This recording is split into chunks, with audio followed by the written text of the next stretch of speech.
hem estat aquí durant 2 setmanes treballant conjuntament amb la Paula, amb la Mona, amb el Josep Durroc, no? I res, i ara doncs encarem-la i aprofitar-la. Tema d'entorn mòbil, capacitat del mòbil i perspectiva del mòbil per impulsar els vostres projectes i endavant. Jo de la meva part ja deixo passar la paraula a en Josep i la Paula i que ells se capitanegin això. Molt bé, moltes gràcies, Antoni. Doncs vinga, som-hi, que és l'última sessió, però tenim bastantes coses per veure. Una de les coses interessants del món del mòbil és la geolocalització. Per què? Perquè és un aparell que ens geolocalitza. El portàtil no, sí, home, sí, el portàtil pots dir on estàs, però és més complicat, i el PC de taula de tota la vida no. Llavors, la geolocalització és un avantatge que tenim nosaltres com a negoci, perquè una persona que estigui a prop nostre ens pugui localitzar, perquè jo sé, el sistema saben on estàs tu i per tant em pot posicionar davant seu. I de fet moltes vegades ja ho estem fent. I aquí hi ha un tema important que és Google Business, Google My Business, vaja, més que Business, que és el concepte del teu negoci, aquest concepte que veiem aquí amb aquesta noia, que surt la seva foto, que surt la informació dels me gustes que té, etc, i que posa el telèfon, que truques directament, que vas a la web directament, etc. Llavors, aquest concepte, que també a les webs també està disponible, que és quan nosaltres entrem i posem un restaurant, per exemple, aquest posat restaurant al Cap, i em surt primer de tot un kebab, que dius, ostres, té pebrots, no? Però patapam, un kebab a dalt de tot, està bé, però a darrere el restaurant de la Masia Cervelló. Doncs aquest posicionament, evidentment, és molt important. Per què? Perquè ella està intentant, en aquest cas perquè és una imatge de web, però en l'anterior que veiem aquella noia, és el sistema, Google té en compte el teu mòbil, tu on estàs. Intenta posar-te als negocis en funció de les paraules que t'has posat els apunts o els llocs més adients per tu en funció d'això.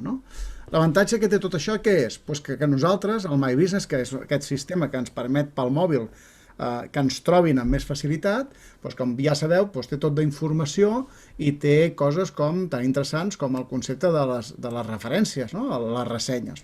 Les ressenyes, els comentaris, persones que parlen de tu, que has d'intentar, evidentment, que parlin bé.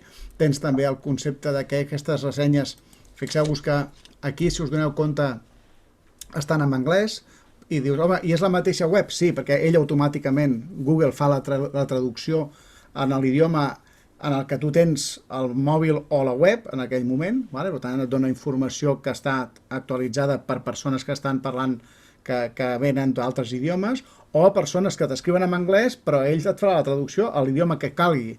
Si una persona entra en català, li posarà en català, si una persona entra en anglès, en francès, li posarà en francès.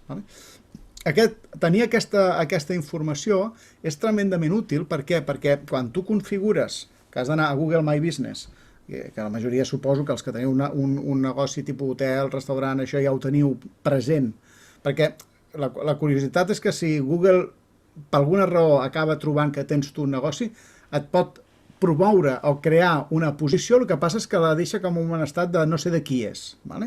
Però en canvi, si tu entres i dius, no, aquest negoci és meu, ell ho verifica, mitjançant posicionament, o t'envia una carta o algun element per dir ets tu el que tens aquest negoci o tens aquest local, tu pots llavors començar a posar molta informació i el propi Google comença a afegir informació. Per exemple, aquest concepte de Popular Times que surt aquí, amb aquestes fletxetes de quina hora, i que et diu, fixeu-vos el que et diu, live vol dir ara mateix, diu no està ple. Ara mateix no està ple, i com ho sap? Aquests tios que tenen una càmera que m'estan mirant o què, no? Ho fan per deducció perquè ells fan seguiment de mòbils. I els mòbils diuen, home, però jo no els he donat permís per fer seguiment. Diu, sí, els he donat. El que passa és que vas acceptant les condicions que ens vam llegir. I llavors ells què fan? Van verificant, i per això quan tu surts d'un negoci, o estàs a prop a vegades d'un negoci, et diu, has estat aquí? Em pots contestar unes preguntes sobre aquest negoci? I t'estan utilitzant a tu per obtenir informació d'un negoci, d'un lloc, d'un espai, d'una oficina, el que sigui, d'una estació de tren, etc. Llavors, ells, amb tot el que es va movent, amb el que es va movent, les ubicacions, la geolocalització, van determinant si hi ha gent allà o no. Diu, home, potser hi ha anat 30 persones que no tenen mòbil. Vale, sí. Llavors, aquesta dada que no està ple és errònia. però qui no té mòbil ara? Aquesta pregunta, serien tentatius molt raros, o tios molt rares, no? Per tant, la idea és que ells van, a més, aquestes gràfiques dels dies de la setmana, els horaris en els que normalment hi ha més gent o menys gent, ho van fent, a més, històric. Això és una valoració històrica en funció de totes les dades que ells van recollint. Evidentment, fotos... Ui, perdó, me n'he anat, perdoneu. Vale. Fotos, totes les que puguem, però com més fetes per nosaltres millor, perquè això són fotos que fica la gent i tu també en pots ficar. Doncs tu fica-les també. Per què? Perquè la gent fa fotos que a vegades tenen poca gràcia, no? I la clau està en que el teu local tingui una bona pinta, uns bons colors, que es vegi que està net, que les vistes són fantàstiques, i hem de ser una mica integrals. Què vull dir amb això? Que intentem ensenyar-ho tot, el que puguem. Vale? Hi ha gent que no ensenya tot perquè no pot, no? Però allò de dir, ostres, aviam, hi ha llocs que a vegades dius, només t'ensenyen les vistes. Mal rotllo. Per què? Perquè no m'ensenyes el local, no? Perquè potser m'amagues alguna cosa, no? La meva percepció immediata, no? Vale? O sigui, el concepte de que es vegi doncs, les vistes, el lloc, si hi ha aparcaments, si a la part de dintre, els menjars, els llibres, si és una llibreria, el que sigui. Vale? Aquí el concepte és que, a més, podem interaccionar. L'interessant que té tot aquest concepte de My Business és que ens permet interacció. És a dir, una persona em pot enviar, que no conec de res, que no tinc el seu mòbil, no tinc el seu correu electrònic, ell tampoc té el meu, me'n pot enviar un missatge directament i pot preguntar, com veieu aquí, es veu petit, però diu, tenen aquesta noia que diu, teniu menú de cap de setmana, no? Aquesta noia ho posa aquí, vale? I el propi Google, com jo entro amb el Google en anglès, em diu, està preguntant si they have a weekend menu. Vale? Per tant, jo soc una persona anglesa, no llegeixo català, i menys fin de, que no sé el que vol dir, perquè si posés fin de setmana potser encara ho entendria, vale? I per tant, tinc molta informació que estic donant i que, recordeu que ahir parlàvem dels bots, que eren importants, per què? Perquè ens treien feina, doncs això també ens treu feina. Per què? Perquè aquesta persona que llegeix això ja sap que hi ha menús de cap de setmana i ja no em trucarà, ja ho sap, perquè ho miro i dic, vale, perfecte, mira, i una altra persona li va preguntar i li han dit que sí, doncs anem-hi, no? M'acabo d'estalviar una trucada d'una persona que em truca, que potser no em troba, que s'empenya perquè no em troba, etc. Josep, sí. En Juanjo pregunta si Google Ads és lo mismo. No, Google Ads és una altra història, és a dir, de fet, Google ens està colonitzant, carinyosament ho dic, perquè està obrint molts camins, moltes vies, vale? I de fet jo et diria que Google i Facebook probablement són les dues companyies en el món digital més actives, a part d'Amazon, que és un altre món, des del punt de vista de gestió de comunitats, d'audiències, etc. I per què? Perquè Facebook va comprar Instagram, va comprar WhatsApp, aquests van corrent també, però Google també va comprar YouTube, va anar creant coses, i entre elles hi ha el concepte de Google AdWords i Google My Business. Google My Business és, jo tinc un negoci, jo aquest negoci vull que surti si algú està a prop meu i pregunta alguna cosa que jo sóc rellevant per això. Ha dicho que pondría una separación de un cristal. Cuidado, que se sent algú ha tret el mute i... Vale, gràcies. I llavors, això és un concepte, Google My Business. És veritat que si Google My Business tu el tens ben actualitzat i com tu tens una web en el Google My Business, que li dius, ell aquesta web la té en compte i com tu t'has posat allà en el buscador SEO, et té millor posicionat perquè tu també, a més estàs a Google My Business. Vale? Però Google AdWords és un concepte de jo faig propaganda en el buscador i en altres àrees de Google quan algú em busca. Vale? I faig propaganda, vull aparèixer quan posin unes paraules, per exemple, hotel de muntanya. Vale? Hotel de muntanya en català, en castellà, en anglès, crec que em pot venir gent de fora de la regió. I és una altra història, vale? Un concepte totalment diferent, que estan vinculats, però són dues històries diferents. I el Google My Business és tremendament aconsellable tenir-lo. Però són compatibles, els dos. I tant, no només són compatibles. A Google li encanta que tu el facis servir el màxim possible. Totes les coses que puguis fer servir de Google, ell cada cop et posiciona millor si et veu a tu a tot arreu. Vale? Inclús va haver una temporada, que això ja s'ha anat a Norris, que és el Google Plus, us en recordeu el Google Plus, que era la competència de Facebook, que no va funcionar. Bueno, doncs Google va haver una temporada que encara existeix Google Plus, però es diu d'una altra manera, no se'n recordo, s'ha quedat allà penjat a la figuera. Però la idea és que va dir, si tu tens compte de Google Plus, jo et posicionaré millor a la teva web. Ho va dir així, es va quedar tan ample, vull dir, en plan xantatge. Vale? Per què? Perquè Google Plus no li funcionava. I va dir, doncs com ho puc fer? Doncs obligant a la gent a estar a Google Plus. Si estàs a Google Plus, jo et posiciono millor en el buscador. Vale? Totalment recomanable que estiguin enganxats. Val? I fixeu-vos que aquí, en aquesta pantalla, això és la configuració, vull dir, Google My Space, fem una cosa i veureu, passo un moment en el Mindomo i així, on estàs Mindomo? On està? No l'està traient? Aviam, un segon, perquè no ho tinc aquí, no em surt. Un segon que faré una cosa, perquè veig que no el tinc aquí presentable. Aquí està. I per què no surt? Noi, on estàs?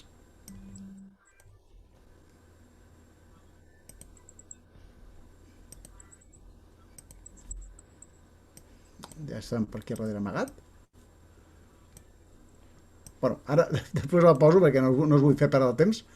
La idea és que quan tu vas a Google My Business, es diu així, vull dir directament, i aneu a veure'l, quan el Pau estigui explicant-vos que això que no em surt, i aneu a veure'l, veureu que us dona tot de possibilitats, com per exemple això, és a dir, vols tenir missatges dels clients, sí o no? Això vol dir que des del buscador el mateix client pot fer un missatge demanant-te alto, preguntar alguna cosa, qualsevol cosa. Ressenyes dels clients, preguntes i respostes, reserves, quotes, fotos. Pots decidir tu què presentes i quina interacció tens amb el client final. Com més rica sigui, millor, sempre i quan ho facis bé. Clar, el problema està quan hi ha ressenyes negatives. Llavors tenim un problemilla. I les ressenyes negatives sempre s'han de contestar, o sigui, les normes són sempre s'han de contestar. Sí, això ho vam parlar el primer dia també, que sempre hi va haver-hi aquest debat i ja vam dir que millor contestar. Llavors, de què serveix? Facilita aquest accés dels vostres clients potencials, clients que no us coneixen, això és important, clients que van per la zona i diuen, ostres, busco per internet hotels, pum, i m'apareixes tu, vaig enviar un missatge, que hi ha habitacions per aquesta nit? Sí, perfecte, doncs vaig cap allà. Aprofitar la geolocalització, aquest concepte de proximitat, relacions fortes amb els clients existents, per què? Perquè pot haver gent que ja s'ho quedi guardat en els favoritos o s'ho reservi, perquè quan tu fas el Google My Business, això està en el Google Maps, i al Google Maps tu allà pots guardar-te coses que t'han agradat, i te les tens guardades, i dius, vull veure els meus favorits, no? El que més m'agrada, i apareixes tu una altra vegada, i dius, ostres, mira, te'n recordes aquest hotel que vam estar, aquest restaurant o aquesta tenda de... O sí, doncs vinga, anem-hi, clic, i des del cotxe, pum, la ruta, i te'n vas cap allà, vale? Una major atenció al client i informació, perquè en dones moltíssima, tens tot allà disponible, vale? I també pots investigar els competidors, que això sempre és fantàstic, Vull dir, fa anys, saber el que fotia la competència era molt difícil. Ara és molt fàcil, perquè vas allà i mires. No poseu referències negatives a la competència, per favor, no fem aquestes coses que són molt lleig. Vale? Però la idea és que almenys veig el que fa, què té, què posa, són informacions, quins plats té, bueno, etc. No? I pot ser la competència, vol dir el restaurant que tinc o la tenda que tinc al costat meu, o pot ser una empresa que tu busques i dius, ostres, aquest tio té, jo què sé, a Facebook té 100.000 seguidors i és una empresa, jo què sé, de Suïssa, un hotel de Suïssa. Doncs mira què fan. Cony, perquè deuen ser molt bons aquests tios. Vale? I ho tens disponible. És un competidor teu? No, perquè està a Suïssa. Un tio de Suïssa no és un competidor nostre. Però clar, podem veure el que fa perfectament, no? Vull dir, podem copiar-ho i podem gestionar-ho. Sí? Què més podem fer? Sí. Les ressenyes que es fan al Google són lliures, no ha d'estar... O sigui, com el TripAdvisor. Correcte, no són com Booking que valida que tu has estat, ¿vale? Sinó que... Això és una mica un problema, A veure, jo a TripAdvisor estic bastant bé, estic bé, ¿vale? Però sempre no sé, això de que qualsevol que tingui una compte de TripAdvisor faci una ressenya, jo no ho entenc. Si no han estat aquí, com poden fer una ressenya? No sé. Aquest és un debat públic gros que s'ha creat fa temps i que efectivament empreses com Booking, Expedia ho han intentat resoldre només acceptant opinions de gent que han fet reserva a través d'ells, però la realitat, malauradament, és que avui en dia Google My Business o el que apareix a Google Maps és superimportant, la gent s'ho mira molt. Per què? Perquè és el mateix Maps que tu estàs buscant. El problema està en que no entres a Booking quan estàs buscant algun cap de setmana. Busquem alguna per aquí, per la zona. No, entres a Booking o Expedia. Agafes aquest o TripAdvisor també, no? Clar, i el tema està en que tu has de fer el màxim possible per estar bé allà. Quan hi ha moltes opinions, és evident que sempre n'hi ha algunes de negatives, no passa res, perquè un dia has tingut un mal dia tu, un dia has tingut un borde... Al final hi ha un balanç de la puntuació. L'important és que tu estiguis a dalt. I ara, per exemple, tenim lo de... Jo busco al Google, jo no estic al Google Business ni al Google Ads, de moment, estem preparant-ho, però jo busco al Google ara l'Hotel Urogallo, i l'Hotel Urogallo surt dels primers. Tu fiques Urogallo i ja no fica només l'animal, fica l'hotel. Vale, molt bé, perfecte. Has superat l'Urogallo, fantàstic. Vale. I està lligat a Booking, a Expedia i a webs que tinc ja un contracte, un extranet. Vale. O sigui, no és Google només. És que Google ja treu les ressenyes de Booking i d'Expedia. Claro, a mi Està bé. Claro, yo lo que no sé ahora, si me fico al Google Business, si las reseñas las continuará agafant d'allí de Booking o les agafarà de ressenyes pròpies. Jo no ho sé, això. Ho farà... En principi sí. En principi sí. Sí, no? Però aquí el que has de tenir en compte és que hi ha molta...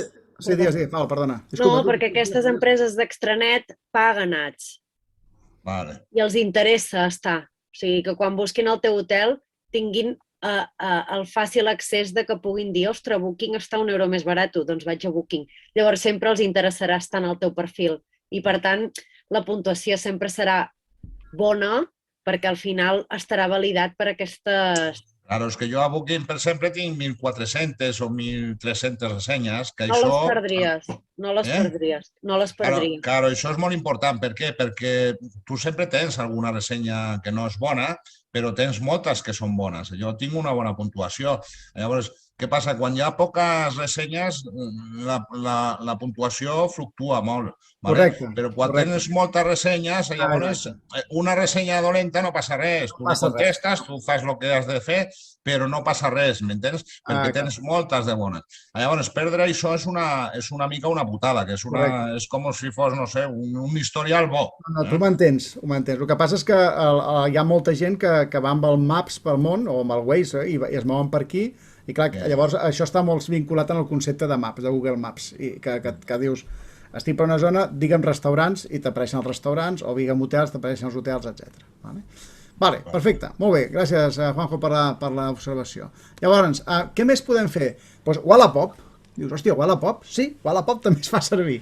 Wallapop, sabeu, la majoria suposo que sabeu què és, una aplicació que s'ha anat creixent, no? I s'ha fet famosa perquè és venda de segona mà, però és venda de segona mà de proximitat també. També té el concepte de geolocalització. Què vol dir? Que el primer que em surt, quan jo poso, per exemple, artesania, com el de l'esquerra, o poso cases rurals com el de la dreta, d'aquestes dues imatges que veieu, a mi m'ha donat el que està a prop de mi. Per tant, m'ha dit, aquesta pica artesania mexicana està a pocs metres, o pocs quilòmetres, a 2 milles d'aquí. Està aquí a la zona, jo estic per Sant Pere de Ribes, això està a Sitges. El concepte és el mateix. Jo estic per un poble i busco o per una zona rural, per qualsevol lloc, o una ciutat, i busco amb Wallapop coses, i m'apareix. I a Wallapop hi ha gent molt enganxada a Wallapop, però molt. Conec alguna persona que està tot el dia mirant oportunitats, coses, idees, i no només es venen, com podeu veure, objectes, també es venen apartaments, estades, ofertes a restaurants, etc. Però són de proximitat, és a dir, si jo poso casa rural i estic a prop d'una o artesania o formatges i estic a prop d'una formatgeria, si la formatgeria ha posat anuncis a Wallapop, m'apareixeran. I Wallapop no és venda online, Wallapop és venda física, és a dir, vine que t'ho dono. Sí, és el que diu l'Antoni, també experiències i serveis. Al final tu t'anuncies aquí, la gent no ho compra per aquí, simplement t'explico una experiència, un servei, que si vens te'l vendré, no el compres abans. Correcte. Vale?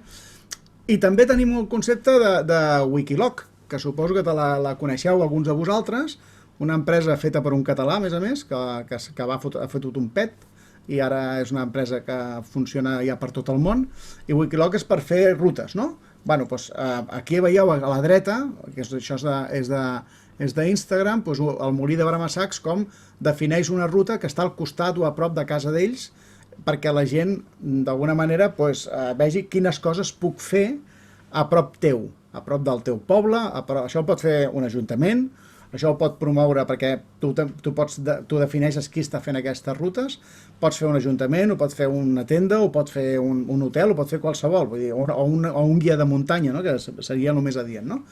Si això li sumes, que us les he posat a Mindomo i ho teniu allà però no entrarem en detall, per exemple, una aplicació que es diu PlantNet, que vas fent fotos, no sé si la coneixeu, molt divertida, jo que soc una mica així friki, vas fent fotos a les plantes i et diu quina planta és, i una altra que és d'insectes, que fas el mateix, fas una foto amb un insecte i et diu quin insecte és, no? I et diu com és, d'on és, etc. Doncs clar, tu pots crear tota una experiència de naturalista molt bona amb la gent que et vingui, no? Dius, escolta, vinga, va, fem una sortida, però agafa el mòbil, utilitza aquesta aplicació, hi ha unes rutes fantàstiques per veure uns tipus de plantes, el que sigui, no ho sé. Pots muntar una història perquè les persones s'enganxin a el que tu estàs proposant, no? A l'entorn on estàs. Vale? I tot això via mòbil. Sí? Algun dubte d'aquesta part? Perquè ara entrem a Instagram Business. Vale, doncs vinga. Passo a la paraula a la Mont, que és bastant... Jo em reconec una mica ja inútil. La Paula. Ai, la Paula, perdona. Jo em reconec una mica inútil, jo vaig quedar amb Twitter i Facebook i la Paula Lamont em donen 10.000 voltes i més val que calli. Vaig passant la pantalla, Amb tu em dius. Sí, et vaig seguint. Amb el tema d'Instagram Business, com que n'hem estat parlant aquests dies, ja vam quedar que faríem una mini-sessió així més concreta per com podem començar amb aquesta eina, perquè molta gent la té, hi ha gent que no, i tota aquella gent que la té, que es vol fer l'Instagram Business, o aquella gent que no la té i diu, home, doncs penso que és una bona eina i que la puc començar a fer servir. Següent, Josep. Vale. Com creem Instagram Business? Ho podem fer, com us he dit, des d'un compte personal que ja tinc creat, i aquí us explico per passos com s'ha de fer. Primer entrem en el perfil i a dalt a la dreta tenim tres línies que si apretem allà anem a configuració. I dins el compte, a baix de tot, trobareu, hi ha pantallazos, després en la següent slide, veurem com canviar compte comercial. I es pot connectar amb Facebook. Si passes a la següent, Josep, us ho deixo aquí a través de captures perquè veieu com es fa. O sigui, si seguiu el mateix, és simplement anar a la dreta, a les tres ratlletes, i ja us trobareu en aquest punt 3 i punt 4. El 3 i 4 són de la llista anterior, aquests. Escollir el nom d'usuari i la 4. Passa al següent, Josep. Com creem un business des de zero? El que haurem de fer primer és tenir un compte d'Instagram normal i després el passaríem a Instagram Business, d'acord? Aquí us he deixat també els passos, que és o mitjançant correu electrònic o telèfon. Llavors, tenir clar un nom d'usuari, que us diré la importància que té aquest nom d'usuari per les accions que farem després, i el tema de la foto de perfil. Jo us he posat aquí que pot ser el logo de la teva empresa, però hi ha estudis que diuen que amb el logo de l'empresa no hi ha tant d'engagement a l'hora de mirar els stories i sobretot a l'hora d'interactuar amb la gent que busca històries. Normalment és per un tema de que tu saps què és marca i si saps què és marca veuràs coses que potser en aquell moment no t'interessa. Si poses una foto real, per exemple, del lloc o d'alguna cosa, la gent acostuma a entrar més que si poses el logo. Però, bueno, al final cadascú pot fer el que vulgui. Passa al següent, Josep. Llavors, com l'utilitzo? El perfil d'Instagram per a empreses. En aquest espai d'aquí, en el perfil, que diguéssim és la part aquesta d'aquí dalt, on hi ha aquests números i on hi ha la foto, s'ha de deixar molt clar en què consisteix la teva empresa o el teu negoci. Quines opcions tenim o amb quins apartats nosaltres podem deixar clar tota la informació que volem transmetre a l'usuari que arribi al nostre perfil. Primer de tot, el nom, que el nom és aquest que veieu aquí amb el número 1, que és perquè la gent relacioni amb aquest nom el teu negoci. Tu normalment quan busques un usuari hi ha l'arroba, el pots buscar com per al nom de l'arroba o el pots buscar per al nom. I de les dues maneres arribes en aquell perfil. En aquest cas, el número 1 és el nom comercial i el número 2 és el nom d'usuari que nosaltres li hem posat a Instagram. Què passa? Que a vegades el teu nom està ocupat, posat tal qual. Llavors tu has de buscar una estratègia perquè el teu nom se segueixi assemblant en el nom del teu negoci, però clar, potser s'escriu diferent o el que sigui. Després també tenim la categoria, ofereix el fet de posar una categoria. Per exemple, he estat mirant l'Instagram de la Núria i en Jaume, doncs aquí ja posa que és un allotjament. Doncs perfecte. En aquest cas, deixes clar de què es tracta el negoci i així la gent també ho sap. És molt important posar la pàgina web. Per què? Perquè si posem la pàgina web, un blog o un enllaç a algun lloc on aquesta gent també pugui contactar amb nosaltres i vegi més dels nostres serveis. Josep diu que es veu borrós, la Regina, que no pot llegir. Jo també, ho veig borrós, em pensava que era jo. Espereu una cosa, doncs que passo de compartir i torno a compartir. Que a vegades es queda així una miqueta... Vale, està tot ben optimitzat. Torno a intentar. Aviam, ara? Ui, pitjor. Ara bé. Ara bé. Sí, ho veieu tots bé ara? Sí. Vale, ok. Miro el xat. Llavors, el tema de la pàgina web. Quan tu escrius la pàgina web, queda en format hipervincle. Per tant, és clicable. No has de fer res especial. Simplement posar la web queda en format hipervincle. I llavors, a la biografia, aprofitar per explicar el màxim del negoci o fer-ho, com en aquest cas, amb icones i així, perquè la gent identifiqui ràpid el que vol saber. Per exemple, en aquest cas, accessoris de nadó i accessoris per a bebè, ho hem posat amb els dos idiomes, missatge directe per encàrrecs en català i en castellà, fet a mà i que està a Girona. Es poden posar altres coses si tens 150 caràcters per fer-ho, així que els has d'aprofitar al màxim. Passa a la següent. Els Instagram Stories. Coses que té el business que no té el normal. El business, quan arribes a 10.000 seguidors, és quan et deixa posar això del swipe up, que no sé si ho heu vist mai, que és com per tirar cap amunt, que és quan tu vols, per exemple, compartir una pàgina web o el teu producte.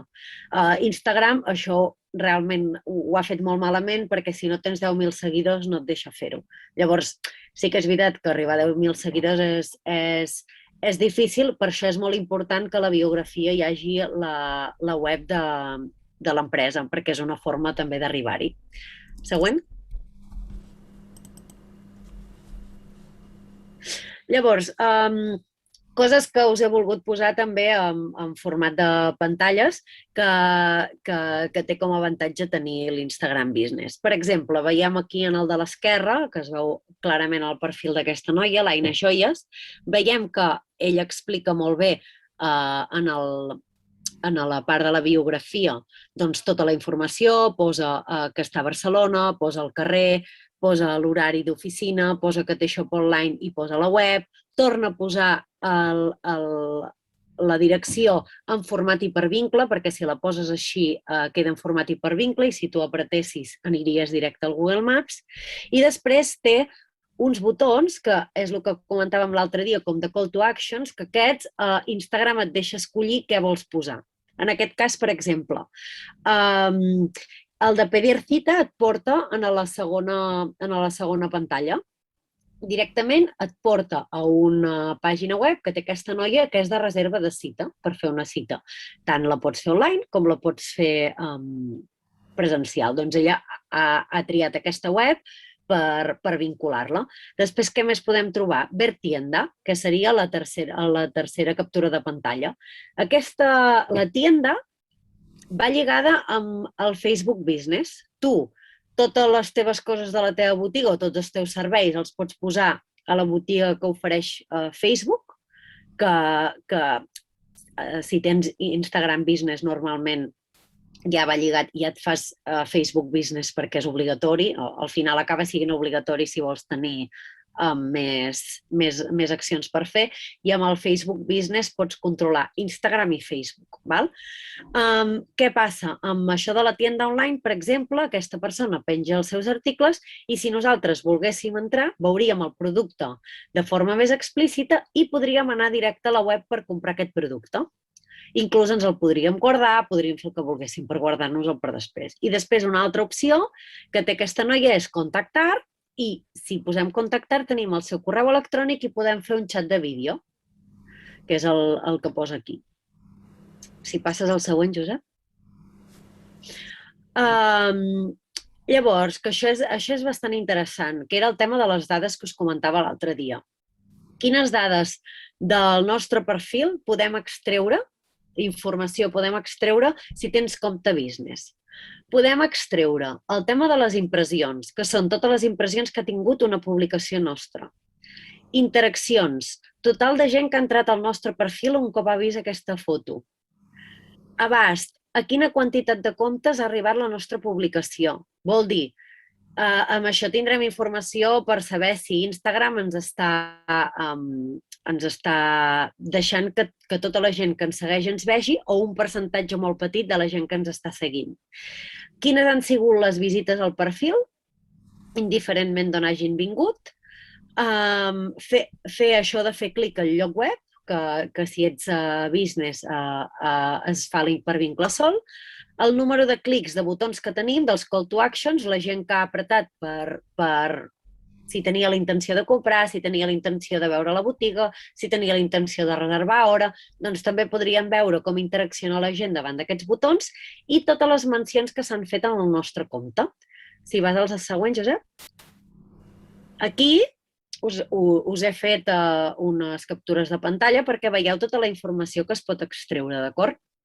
Aquesta informació, que és el que us explicava ahir, ara dona la casualitat que nosaltres volem contactar amb un influencer. Doncs com ho podem fer per saber si la seva audiència i la meva encaixen? Demanant-li això. Li demanem aquestes captures de pantalla on parla sobre tota la informació de la seva audiència i així nosaltres sabem si, per exemple, l'interval d'edat d'aquesta persona i l'interval d'edat de la nostra, de gent que visita els perfils, és la mateixa. Per exemple, si al nostre perfil hi entren més dones que homes i en el seu més homes que dones, potser tampoc és la persona que nosaltres necessitem que ens faci aquesta publicitat. Inclús aquí podem veure els moments del dia on hi ha més activitat. Per exemple, per decidir a quina hora es fa una publicació o a quina hora es pengen uns stories. Podem treure bastanta informació i és superinteressant. I recordo que és gratuït. Passem a la següent, Josep. Altres avantatges que té l'Instagram Business a nivell de publicacions individuals, no tant a nivell general, sinó que anem a la publicació i anem a buscar les dades d'una publicació en concret. Per què ens pot servir això? Perquè si comencem una estratègia nova i hem decidit fer un sorteig, com és aquest cas, veiem realment si hi ha gent tota la gent que li ha agradat, que això es pot veure directament a la publicació. En aquest cas, a Espanya es pot veure, però, per exemple, a Austràlia no pots veure els likes. Els han tret per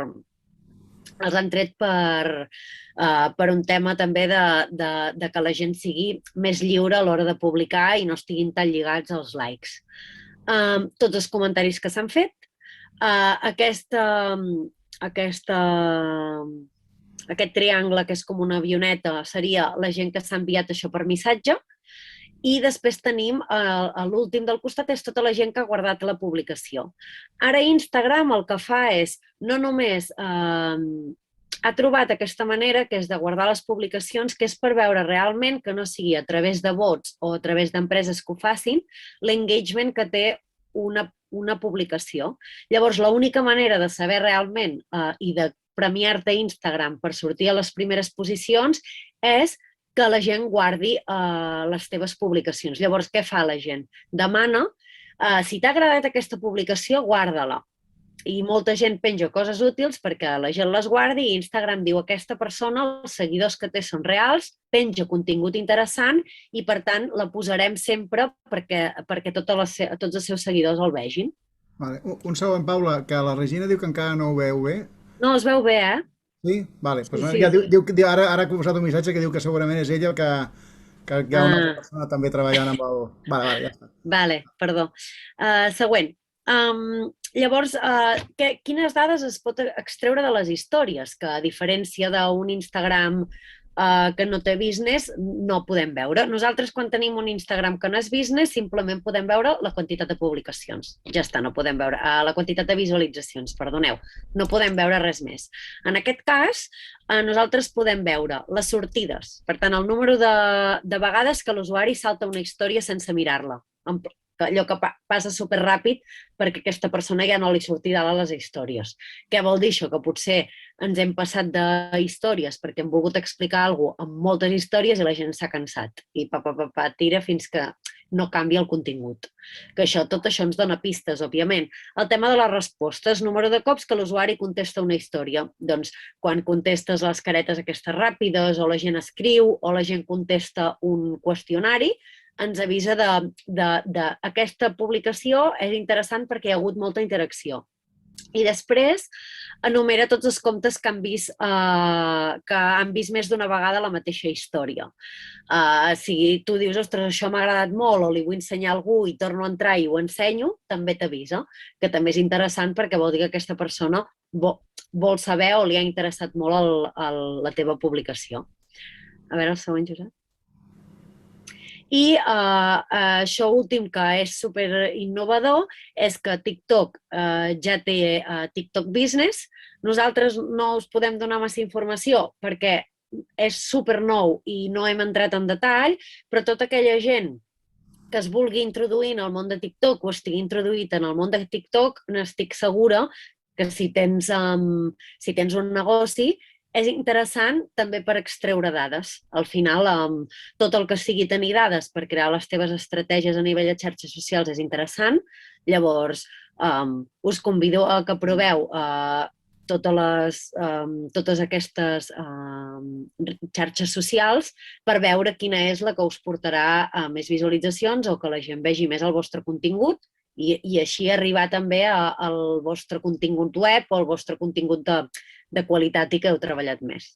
Sí, li han fet una ullada a la descripció i no sembla que hi hagi coses molt novedoses respecte al que us he explicat d'Instagram Business, fer publicitat, etc. No, generalment, al final, TikTok és com històries d'Instagram, però en format vídeo. Llavors, què té TikTok divertit? Doncs que pots agafar cançons virals per fer els teus vídeos, que són vídeos curts, que també es poden compartir per Instagram. Al final té un scroll infinit a TikTok i això és molt bo perquè TikTok mateix et fa arribar al contingut que a tu t'agrada. Si hi ha alguna cosa que t'agrada molt i vas repetint, aquesta persona busca relacionats. I TikTok el que també té molt bo és que et fa arribar comptes amb pocs seguidors. De manera que tu si penges contingut que a la gent li sembla interessant, encara que tinguis pocs seguidors, l'abast és molt alt. Sí, amb TikTok aquest concepte de scrolling és molt interessant perquè enganxa molt a la gent, és això de va una mica més. I l'Antoni deia que ha posat al xat que és per una gent molt segmentada, un grup molt específic d'edat, no? Mira, penso que quan va començar... Però va amunt, Va amunt, vol dir que la meva cunyada ja està enganxada a TikTok. I dic, cony, Olga, què fas? Diu, no, és que és una passada, no sé què. I llavors, què passa? Que hi ha com uns cicles de vida d'aquestes aplicacions. Facebook va haver un moment que la gent deia, bueno, Facebook ja és la definitiva, no? Doncs no, s'està quedant, hi ha un grup d'edat que s'està quedant en Facebook i probablement un altre grup de data més antic encara que ja va quedar enganxat a TikTok, vale? I llavors ara després va entrar Instagram que va desplaçar a Facebook i ara probablement TikTok és un dels que possiblement estan empantant a Instagram, no? Què vol dir això? Que ara tenim persones que efectivament a l'entorn d'edat poden ser entre 17 i 22 anys, però aquestes persones d'aquí 5 anys en tindran 22 i quasi 30, vale? I llavors ja tenen poder adquisitiu. Vale? I llavors ja potser, o sigui, que hi ha com unes cadències que es van produint, uns cicles, i TikTok va agafant molta força. De fet, recordeu que ahir quan vam ensenyar les descargues, TikTok estava de calle per davant de totes el 2020 amb 850 milions de descàrregues, no? I segurament d'aquí un temps apareixerà un altre que també farà furor. Vale? Però és veritat que està molt ficada en un segment, però es va ampliant a poc a poc. TikTok, per exemple, us poso un possible exemple que es pot fer amb un negoci. Ara imagineu-vos un hotel o una botiga, doncs representar en format vídeo situacions divertides que tu et trobes quan t'entra un client o situacions divertides que et trobes quan et truca algú per telèfon i et fa preguntes poc lògiques, no? Llavors, tu fas aquesta representació i això agrada perquè al final la gent se sent identificada amb aquesta tonteria i a la gent li agrada. Inclús fer un vídeo amb una cançó viral per exemple, en una habitació de l'hotel o de l'hostal i fer un vídeo divertit. O la gent normalment fa aquest tipus de contingut. Sobretot és més aviat divertit, inclús groller, inclús de bromes. Normalment és el que fa servir la gent. Sí, requereix una creativitat important. El que passa que TikTok el que té de bo és que està molt acceptat que la gent es copi el contingut. Per què? Perquè a vegades tu quan fas surt, per exemple, ara us faig un exemple, la Belén Esteban dient una frase mítica o una frase mítica de l'APM. I què fa la gent? Es posa el so d'aquesta frase mítica de l'APM o de la Belén Esteban o de qui sigui i ho copia. O una escena. Llavors, clar, tu ho copies en el teu entorn, amb el teu usuari. Igual fas viral aquest vídeo. Llavors, què implica? Que la gent et seguirà. Encara que tu després pengis altre tipus de contingut. Però aquests vídeos fan que el teu perfil sigui viral. I el pots fer cutríssim, perquè al final les coses cutres de TikTok funcionen. Vull dir, cutre, just aquesta publicació. Però és divertida. Em refereixo que no requereix tenir moltíssimes coses, perquè més té una funció d'editar molt fàcil, té funció de tirar endavant i enrere, et fa la veu de pitu, et fa diverses coses, et deixa posar la música que vulguis i al final és una eina que per provar no perd res. Sí.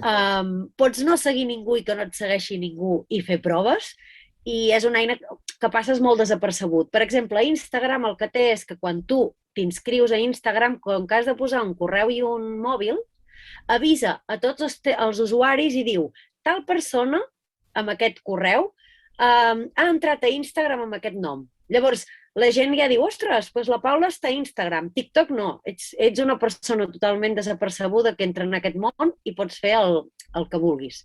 Correcte. Aquí també té coses molt gracioses, perquè m'ho va explicar la meva filla l'altre dia, vam fotre aquí un número amb unes amigues, i és que pots fer que la música vagi a poc. I llavors, quan balles, clar, és més fàcil, no? Però després ho poses a velocitat normal. I llavors per això es veuen alguns vídeos que són com raros perquè les persones mouen com estranyes i és perquè ho han fet a poc, la música i el ball, i llavors, bueno, és divertit. I la diversió, a dia d'avui, a més, amb la pandèmia i tot plegat, el mínim que podem fer és divertir-nos, no? I per això té tant enganxa i hi ha tanta gent ficada. Vale, passem a la següent, Paula, tema influencers? Sí? Sí. Vinga. Som-hi. El tema dels influencers. Què és una persona influent? És una persona que compta exactament amb una certa credibilitat, perquè al final els influencers són gent que genera contingut, crea contingut, inventa contingut, busca contingut i fa aquest contingut per atraure la gent. Normalment els influencers ho són per un estil de creativitat, per un estil de roba, per un estil de vida, sempre hi ha alguna cosa que atrau i que tu t'influencia i que, evidentment, pot ser un molt bon prescriptor d'una marca. Què passa? Els influencers van començar en el món digital en els blogs, que els vam comentar l'altre dia. Van passar a YouTube. YouTube era un canal d'influencers molt bo, el blog també, sobretot amb temes de moda, etc. Van passar a YouTube i de YouTube va passar a Instagram. Instagram què ofereix? Doncs que al final les marques contactin amb aquesta gent i aquesta gent, sense que tu te n'adonis, crec que des del mes de gener, que a partir del mes de gener estan obligats a posar si és una acció pagada, o sigui, si és publicitat o no, el que estan fent, publiciten una marca. Ells el que fan és, et juren i et perjuren que això que t'estan venent, amb ells els hi serveix i amb ells els hi agrada i que no estarien fent publicitat si no fossin fidels en aquesta marca, però tampoc us ho creieu. És a dir, és la seva feina i els hi paguen per això. Però bueno, ho deixen molt clar que són creadors de continguts. Com escollir o no una influencer? Com hem dit abans, tenim dades, si nosaltres tenim dades de quina és la nostra audiència, tenim clar qui és el nostre buyer persona, tenim clar quina estratègia volem fer, tenim clares bastantes coses que hem estat veient aquests dies, és fàcil decidir l'influencer si aquest influencer et dona les seves dades. Si tu, a més, aquest influencer el segueixes, t'agrada el seu valor, t'agrada el seu estil, el to amb el que parla t'agrada i creus que pot encaixar, doncs has d'apostar perquè aquesta persona amb un número X de seguidors et promocioni d'alguna manera. Pot ser o bé amb un regal, o bé amb un regal físic, amb una experiència, creant una història des del principi, per exemple, que a casa li arribi una cosa i un cop està a casa que vingui al teu hotel, que passi el cap de setmana, que faci fotos i vídeos de tot el cap de setmana i després faci un sorteig, per exemple, no? Això requereix diners? Depèn de l'influencer. Hi ha influencers que et fan pagar, hi ha influencers que pel simple fet d'invitar-los a passar el cap de setmana amb una altra persona estan disposats a fer aquesta col·laboració, que es diuen col·laboracions, el que es fan amb les marques.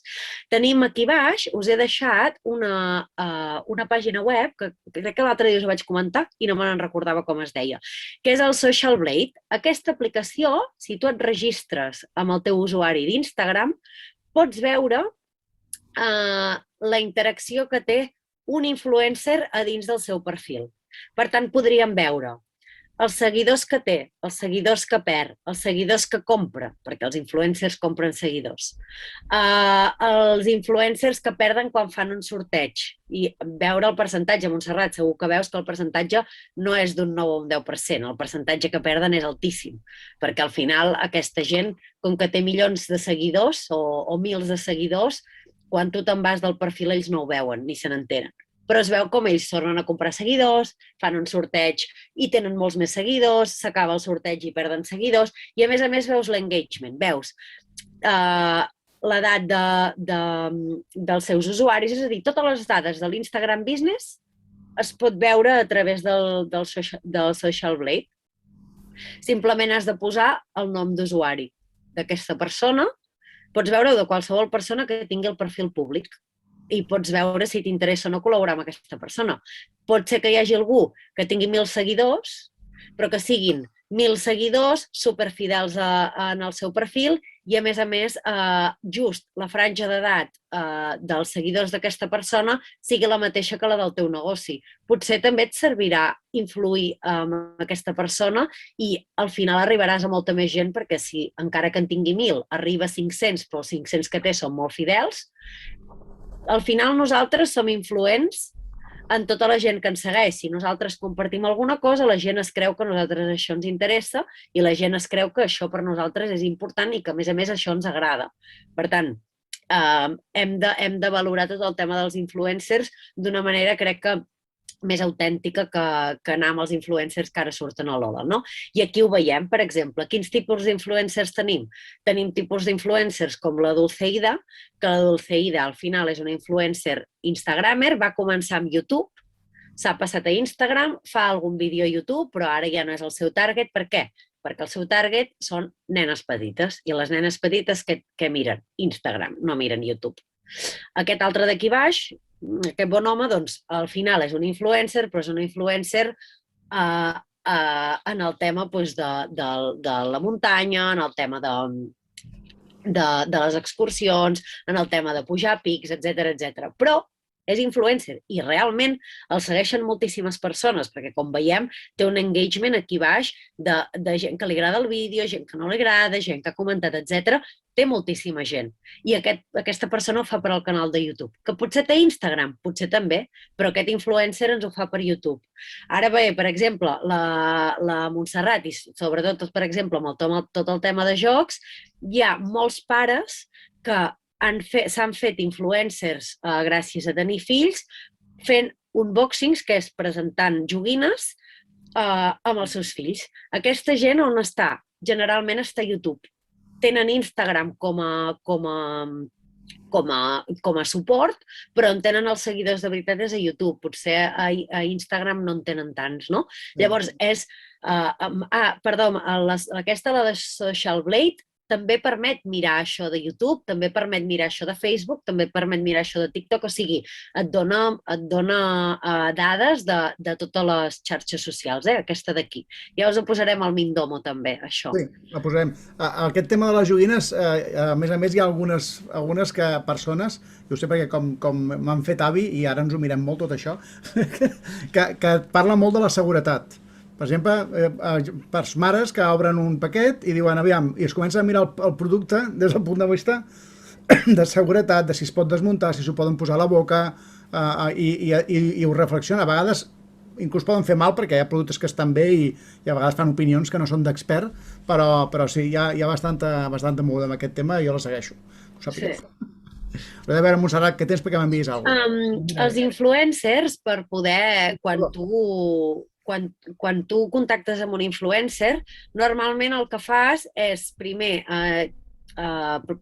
preguntar-li quin tipus de col·laboració voldria fer amb tu, demanar-li dades, dir-li, mira, a mi m'agradaria col·laborar amb tu, quin tipus de col·laboracions fas, jo et podria oferir aquest tipus de col·laboració, però el que esperen els influencers és el que se'n diu un briefing.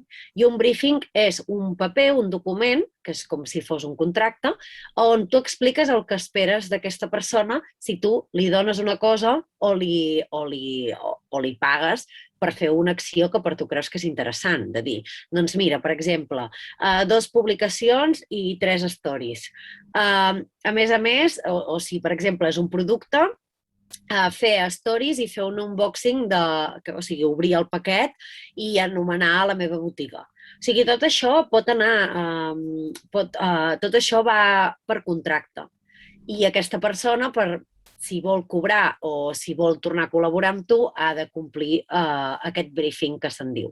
Això normalment les agències ho fan, però cada cop es fa més a nivell casero, perquè sí que és veritat que hi ha influencers o gent que es fa passar per influencer, perquè compra tots els seguidors, que això gràcies a aquesta aplicació que us he dit, podeu veure si us en fieu o no de l'influencer que pugui contactar amb vosaltres i llavors assegurar-te que la inversió de recursos i temps que fas tu té retorn.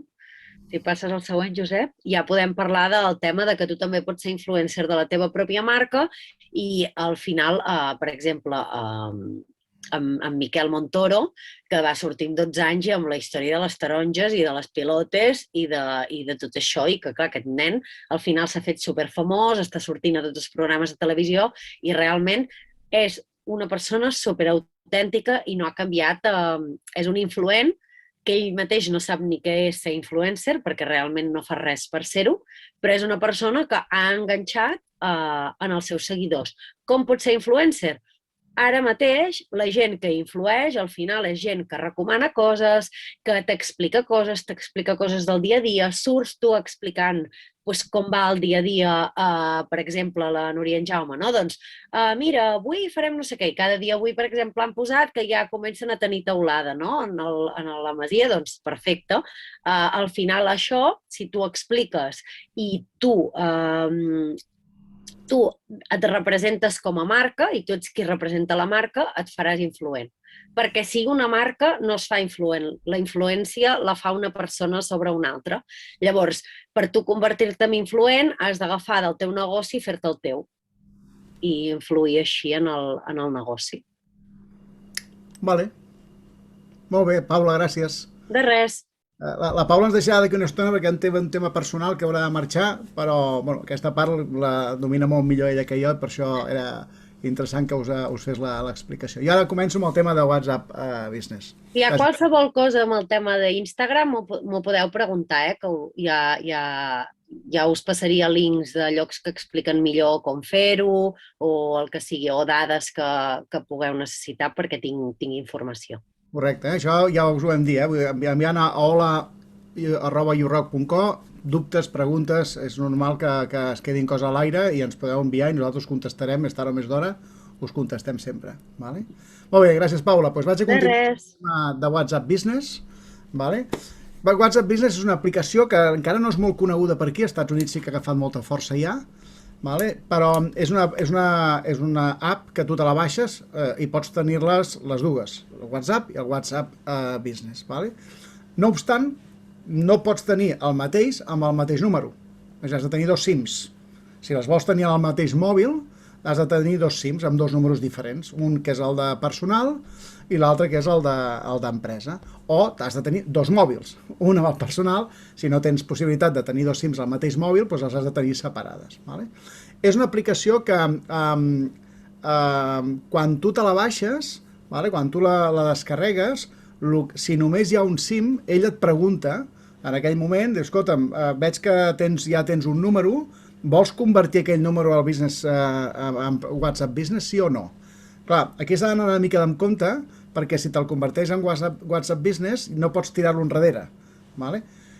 Quines conseqüències té això? No en té gaires. Vale? Nosaltres el que hem estat veient és que no té unes grans conseqüències. Fixeu-vos que les diferències entre una aplicació i l'altra són les següents. No? A nivell, les principals, les que són el mateix, ja no us ho explico, la idea és que tenen possibilitat de respostes ràpides, ara explicarem el que és, o sigui que té un sistema per contestar molt ràpid, vale? Qualsevol dubte que tinguis.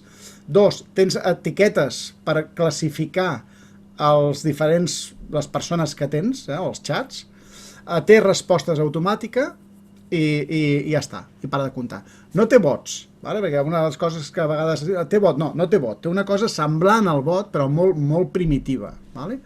La idea, però també us dic una cosa, perquè la idea quina és? Si tu tens els dos, el WhatsApp en el mòbil i et baixes el WhatsApp Business i tens dos SIMs, vale? Tu pots posar a cada web, a cada WhatsApp el seu número i la història del teu número antic es manté, tota la història amb totes les converses es manté en el WhatsApp normal, a no ser que li diguis que el vulguis traspassar, i en el WhatsApp antic, el de Business, ell hi carrega tots els contactes que tu tens al mòbil. Vale? És a dir, fa lo bruto. Vull dir, agafa tots els contactes que tens al mòbil, igual que el WhatsApp normal, i te'ls fot al WhatsApp Business. I es queda tan ample.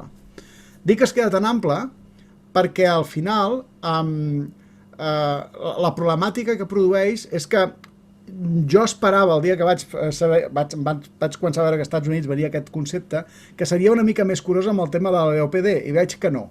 Entens? T'agafa tots els telèfons que tu tens i te'ls fos a la compte de Business i es queda tan ample. Vale?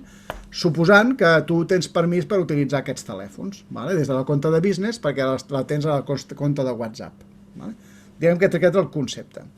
Ara bé, i ara parlo del WhatsApp normal. Un moment i me n'aniré al Business després. El WhatsApp normal té, si aneu a dalt en el mòbil, i aneu a dalt a la part de dalt de la dreta, té aquest menú que us surt el concepte de grups, vale? Que molts de vosaltres ja haureu fet grups a la vostra vida, segurament, no?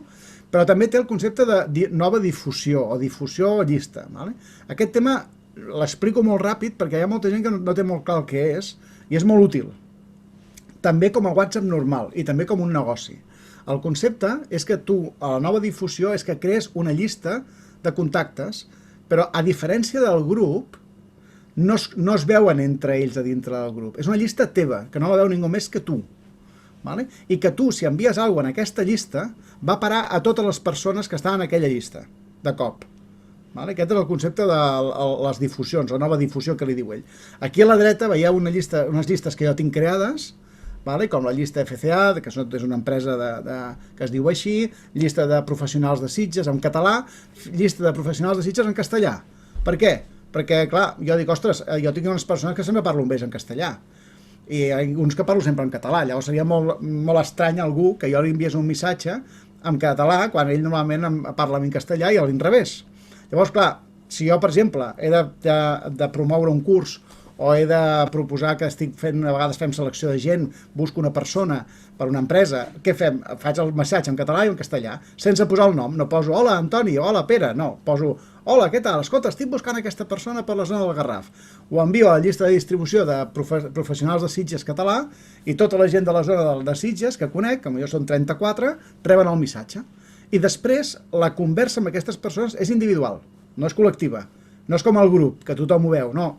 La persona no veu que jo el tinc ficat en una llista. Ell veu un missatge únic de mi cap a ell. El que passa és que és un missatge massiu. I puc aquí classificar, segmentar per tipus de clients, per clients importants, per clients de bebès, per clients que els agrada la natura, per clients, jo què sé, els puc classificar perfectament per enviar missatges específics. Vale? I en el PC s'utilitza igual. El Juanjo m'ho pregunta, absolutament igual. En el PC també tens les llistes, o sigui, tu poses, jo en el meu cas he posat a totes, els he posat a davant el nom de llista, perquè llavors poso a dalt llista, vale? I em surten totes les llistes. I dic, bueno, aquesta li envio, i li envio una aquesta, i li envio una aquesta. I és molt fàcil de segmentar el missatge. Això ho té el WhatsApp de tota la vida. Per tant, no és una funcionalitat nova de WhatsApp Business, i per tant, si volguessis canviar per això, no és necessari, vale? Com a concepte. Vale. I el WhatsApp Business què fa? Bueno, el WhatsApp Business el que té algunes coses interessants. La primera és que el teu perfil és d'empresa, no és personal. Vale? I aquí pots posar tota la informació, et demana informació d'empresa. Et demana la teva ubicació, perquè surti en el Google Maps, et demana el teu correu de contacte, et demana la web, et pregunta quins serveis dones, pots identificar-te com a quin tipus d'empresa ets, si ets un comerç, o sigui, una mica com el Google My Business, però dintre del WhatsApp. Vale? Llavors, hi ha una cosa nova a dintre del WhatsApp Business, que és les eines per a empreses. Una de les coses bones que té el WhatsApp és que està traduït al català, de les poques. Per tant, mira, això ja està feta. Vull dir, aquests de WhatsApp amb això van bastant ràpids, no? I llavors, teniu una opció que és eines per a empreses, i aquí dalt, què hi veieu? Doncs fixeu-vos que hi ha el menú del perfil, que aquí entres i poses totes les dades de l'empresa, no entrarem en aquesta, que és molt fàcil. Els teus productes, aquí pots posar productes que es venen, amb preu i tot. Vale? Tu pots posar, és com un Wallapop, pots posar allà tot de productes que estan disponibles per vendre, en venda. I després ve tota la part de missatgeria, que és el que és com un bot primitiu. Primitiu què vol dir? Pues que té només bàsicament 3 possibilitats, per tant no és un bot. És una, pots posar un missatge no disponible, pots posar un missatge de benvinguda per les persones que per primera vegada t'envien un missatge i tens les respostes ràpides, que ja no és bot. El concepte de missatge de benvinguda, què significa? Bueno, doncs entres aquí, dius si el vols tenir activat o no, pots desactivar-lo, poses el missatge, evidentment, gràcies per posar-te en contacte amb YouRock, com podem ajudar-te, això és el que li donaria a una persona que es connecta per primera vegada i m'envia un missatge a mi. Això surt automàtic. Gràcies per posar-te en contacte amb YouRock, com podem ajudar-te. I després els destinataris. Aquí, si cliques aquí, et permet dir a tothom o pots excloure gent de la llista. Per exemple, la gent que ja són coneguts meus, els excloc. Puc posar contactes que no han de rebre aquest missatge. Ja veieu que està bé, però és senzillet. Vull dir, tampoc és allò de... No és un bot, no és un bot que et fa 1000 preguntes, respostes i tal. La part del missatge de no disponibilitat, el d'absència, el mateix. El tens actiu o no el tens actiu. Quin és el missatge que vols donar? Doncs gràcies pel teu missatge, ara mateix no estem disponibles, però contestarem el més aviat possible.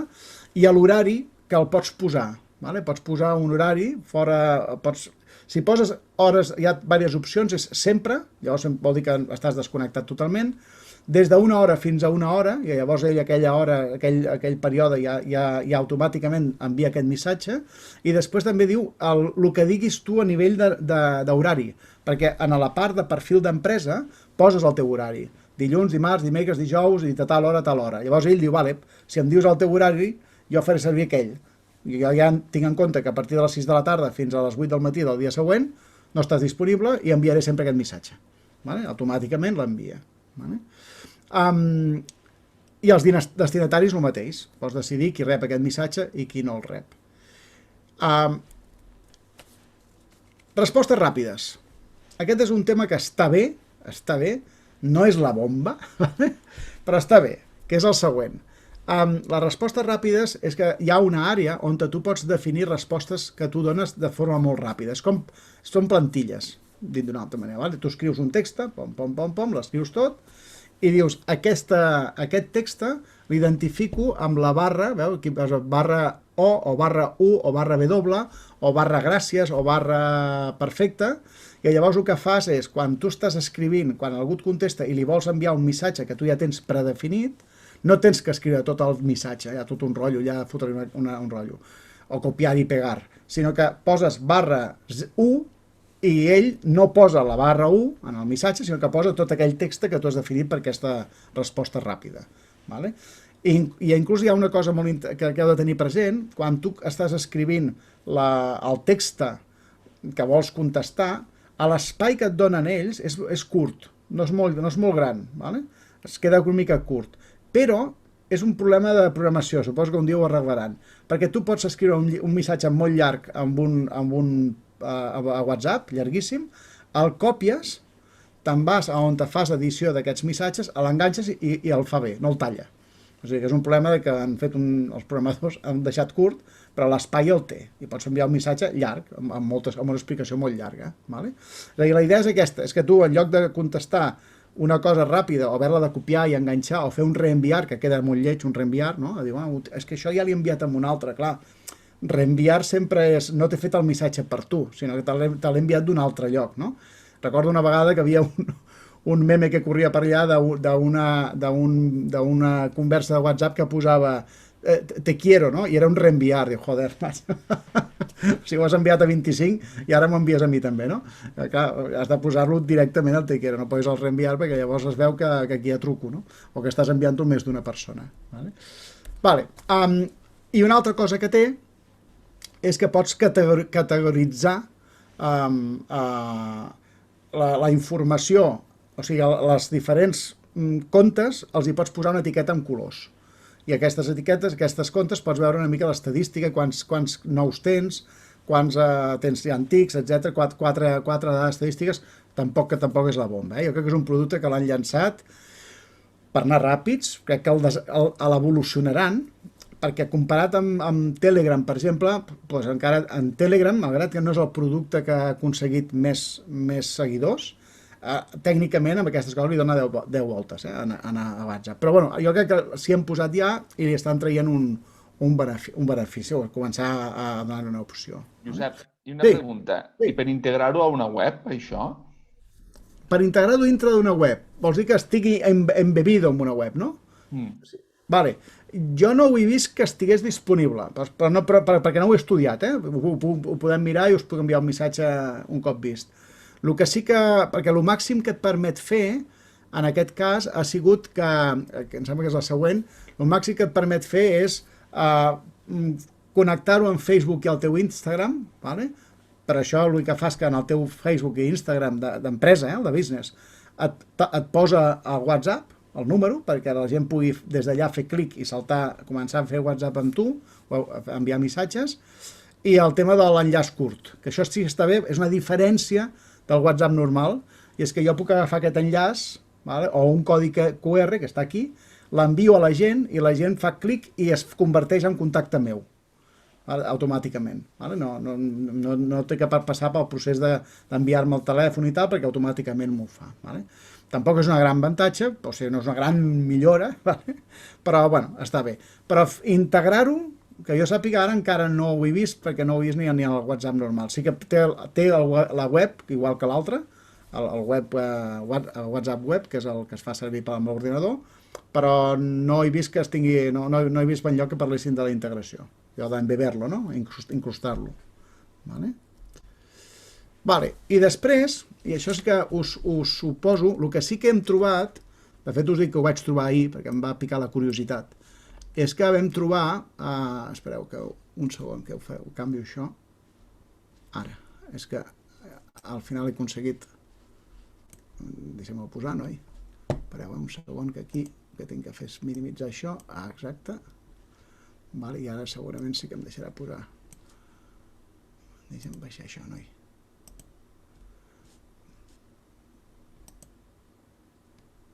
Ara. I ara em deixes posar això. Ara sí. Vinga, estava una mica atrapat amb això.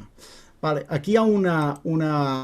Us hem posat al Mindomo unes quantes coses més, però ja les veureu per no perdre el temps ara aquí mirant coses dintre. Hi ha aquest cas del com crear un bot per a WhatsApp. Aquest és molt interessant. Que a més és un bloc de HubSpot, que us va explicar l'altre dia la Paula, que HubSpot feia moltes coses d'aquestes, tenia un blog molt potent i que aquest blog era molt interessant. Aquí un exemple claríssim. Com fer un bot? Aquest noi explica perfectament per què, això ho explica molt bé, que és un bot, i explica també com funciona el chatbot de WhatsApp, com funciona WhatsApp, etc. Però més endavant, a baix de tot, comença a parlar dels beneficis d'utilitzar un bot, tot això us ho hem explicat nosaltres, i aquí és una mica més d'explicació, però vaig baixant, hi ha un moment que et diu, aquí hi ha aplicacions que són bots per WhatsApp.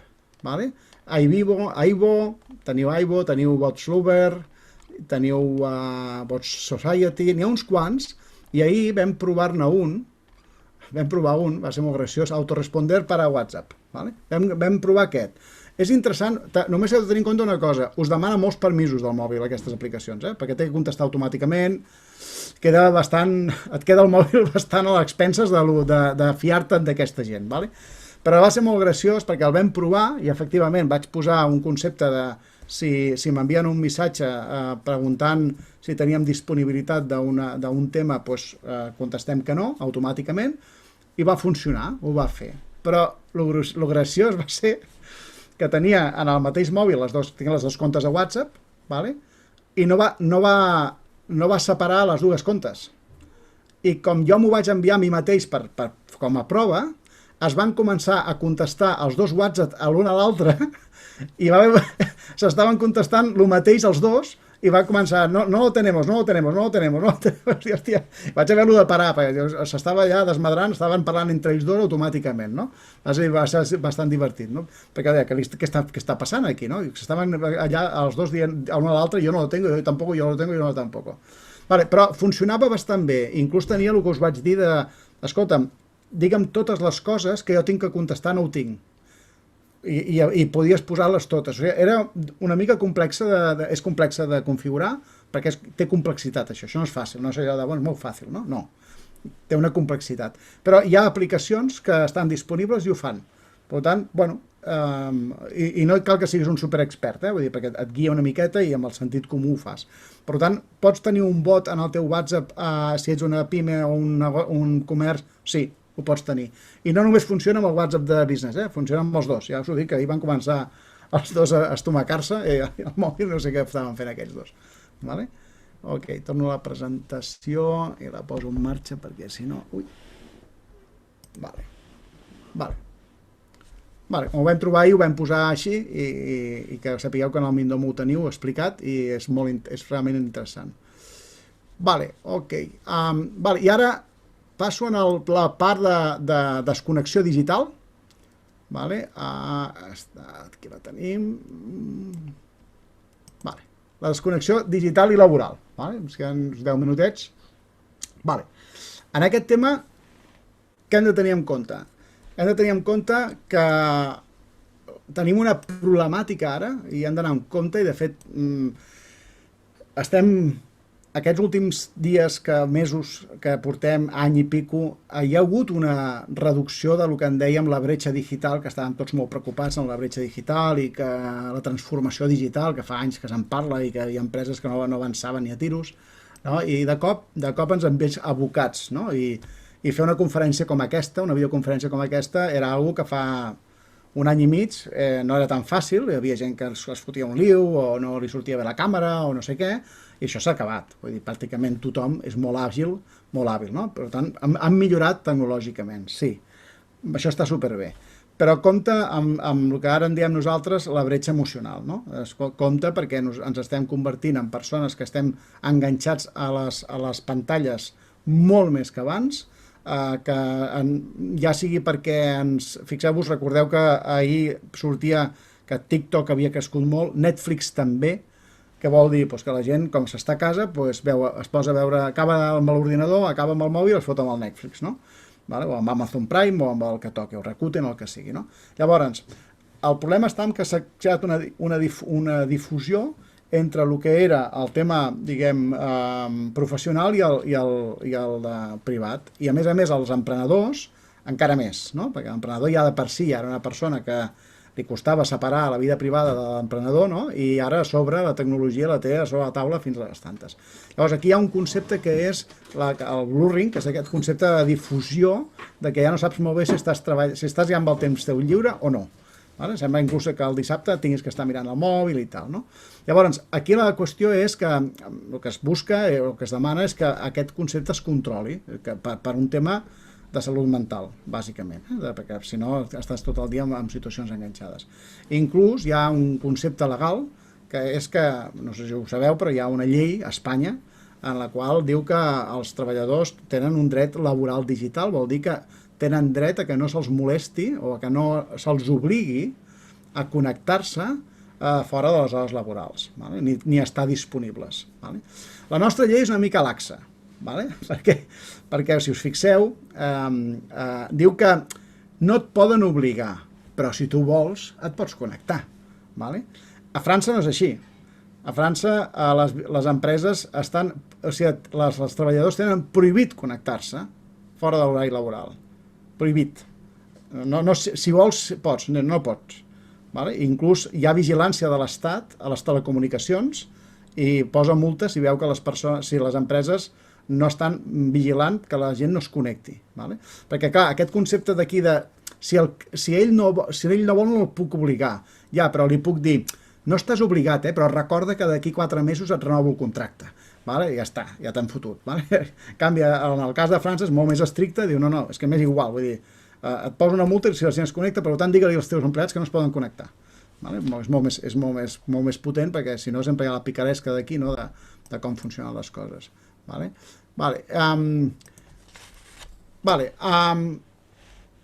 Què hem de controlar? Per exemple, o què podem fer? Desactivar les notificacions, posar-lo en estado d'avió, intentar reduir el número d'aplicacions que fem servir, que no fem servir 30.000 aplicacions. Home, si estàs provant coses, evidentment, has de fer servir unes quantes, però passant-se tot el dia amb aplicacions que em fan missatges d'aplicacions que no faig servir, però em surten notificacions i que em van apareixent per allà i quan obro les notificacions me'n surten 20.000 i algunes que sempre elimino, dic, bueno, doncs no les elimina l'aplicació si no la fa servir. Buscar aquells moments de descans, moments a l'hora de dinar, intentar desconnectar del mòbil, no seguir mirant coses en el mòbil, encara dius, però és que són d'oci, ja, però hauries de tenir un temps de desconnexió mental completa, no? Hi ha també aplicacions, que és una mica una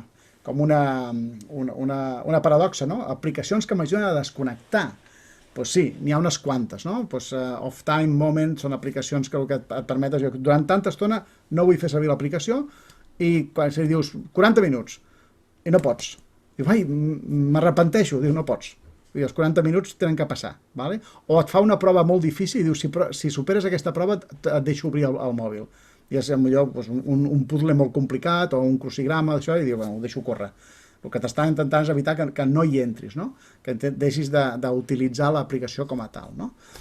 Aquí, bàsicament, en el Mindomo teniu un grup d'aquestes aplicacions, i en tenim molt curioses, com WeFlip, és molt curiosa la WeFlip, és una aplicació que si vosaltres esteu reunits, l'heu d'obrir tots, i hi ha com un botó, com una bola, com un switch, i tots l'heu de posar a baix, i llavors els 4 o 5 o 6 mòbils que ho heu fet queden desconnectats, és a dir, no reben missatges, ni fan notificacions, ni res.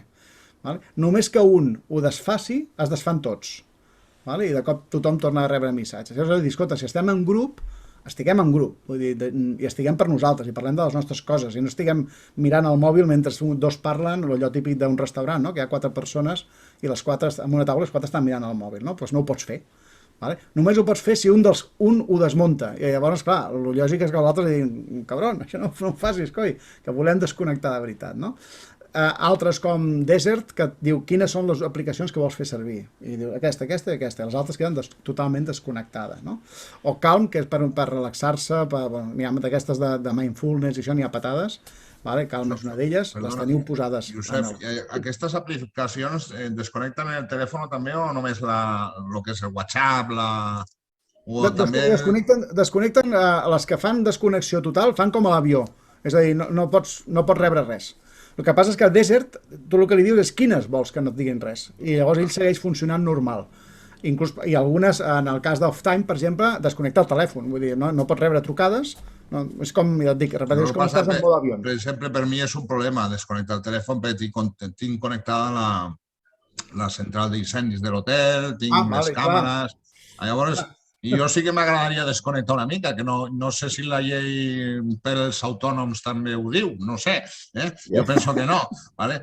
Però el telèfon és un problema, perquè jo tinc connectat tot al telèfon, tot, a les trucades. Correcte. Aquí també us dic que jo, per exemple, aquí per on te visc, tinc 2 clients que són petits i que els 2 tenen una secretària externa, una assistent externa, i ells quan desconnecten li passen 2 trucades amb ella, aquesta noia, i llavors ells desconnecten de veritat, no? I tenen, no és molt car, perquè són persones que també són autònoms, que fan això, fan com d'assistent virtual, no?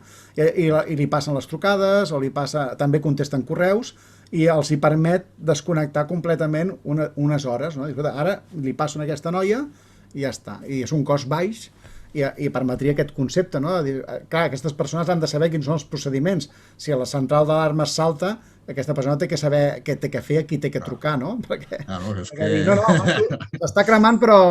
Que jo de vegades a les 3 del matí, a les 4 del matí, un detector i llavors has de córrer perquè tens 5 minuts per arribar. I llavors jo sempre, o estic jo, o tinc algú que està a prop per venir a desconnectar. Correcte. Això depèn de les circumstàncies de tu i del negoci. Hi ha gent que pot desconnectar, hi ha gent que per les circumstàncies, si no té un pla B o algú que l'ajudi, doncs no podrà del tot, no?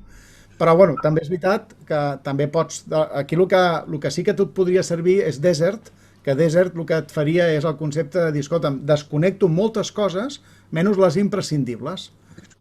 Llavors, si em truquen de la central d'alarmes, doncs sí, efectivament. No sé si inclús... Mira, això no t'ho sé dir, si poguessis inclús determinar quins... Sí, em sembla que n'hi ha, ara que ho dic, sí, n'hi ha una d'aquestes, no et sé dir de quines, que et permet de dir quins telèfons et poden trucar. És a dir, que puguis desconnectar tots els telèfons menys el d'alarmes. Ja està. O el de la teva família, per si hi ha algun... De tenir un número assignat per si passa alguna cosa. I clar, llavors, sí, clar, de tant en tant pot ser que salti, no? Però clar, no salta cada dia, perquè vol dir que el sistema d'alarmes està mal muntat. No, el que passa és que és una aventura, és com una aventura. Si hi ha algú que està fumant a l'habitació, ja tens un lío. I de vegades, no sé, pols o que s'espatlla algun detector, alguna cosa així. Que tens que estar tu perquè tens que estar tu, ja està claríssim. No pots desconnectar 100%. Però una cosa és de desconnectar 100% i l'altra és reduir el soroll, no? I dir, bueno, de tenir el 100% em quedo amb el 10% imprescindible. Això t'ho permeten aquestes aplicacions. No sé si teniu algun dubte més, alguna cosa que vulgueu comentar així ràpid amb aquests minuts que ens queden, i si ens allarguem 10 minuts no passa res, vull dir, aquí ja és divendres a la tarda i ara ja podem treure les cerveses i... Jo he de marxar, de viatge. Juanjo, molt bé, gràcies per la teva participació. No, i gràcies a vosaltres perquè això, el que passa que això dona molta feina, molta feina, El que deia el meu amic basc, deia... O les peles o la feina, Exacte. Ja sabeu que us enviaran les presentacions, estem acabant d'apurar que no hi hagi porqueria i alguna cosa incorrecta, i el Mindomo amb tota la informació, que allà podeu passar dies donant-li voltes. Molt bé. I a l'Ola per dubtes els que vulgueu. Sí, ja tenim el correu també i, bueno, si hi ha algun dubte, ja enviem un correu. Exacte. Oye, doncs moltes gràcies, jo he de marxar de viatge. Moltes gràcies, Juanjo. A tu. Que vagi bé a tots. Adéu. Gràcies, Regina. Gràcies, Regina. I t'enviaran el vídeo. Sí, i a tothom, doncs, moltes mercès per aquests dies de participació i d'assistència. Només dir que us farem arribar un diploma d'aprofitament, també, és a dir, on se recullen les hores que heu estat aquí participant i assistint. Us també us enviarem els recursos corresponents amb vídeos, presentacions, Mindomo i tota la part aquesta més d'eines, perquè també en disposeu. I finalment, amb una petita enquesta de satisfacció o d'avaluació de la formació per a que digueu també la vostra a l'hora de com podem millorar des del projecte startup i fer-ho cada vegada més bé i que s'us adapti millor. Bé, això mateix, al xat també la gent ja va dient que se'ns en va. Molt contents amb el Josep de que hagueu pogut compartir aquests dies intensos. La veritat és que han estat aquí carregats. Esperem que hagin estat de profit i res, i recordar finalment que som un projecte finançat pel Departament d'Agricultura, Ramaderia, Pesca i Alimentació i pel Fons Europeu Agrícola de Desenvolupament Rural, Fons Líder, i la Diputació de Tarragona, que també ens dona un cop de mà en aquestes accions, d'acord? Cuideu-vos molt, bon cap de setmana i molta salut per tots, sobretot. Molt bé, moltes gràcies. Gràcies. Vinga, adéu. Adéu a tots. Adéu. Adéu.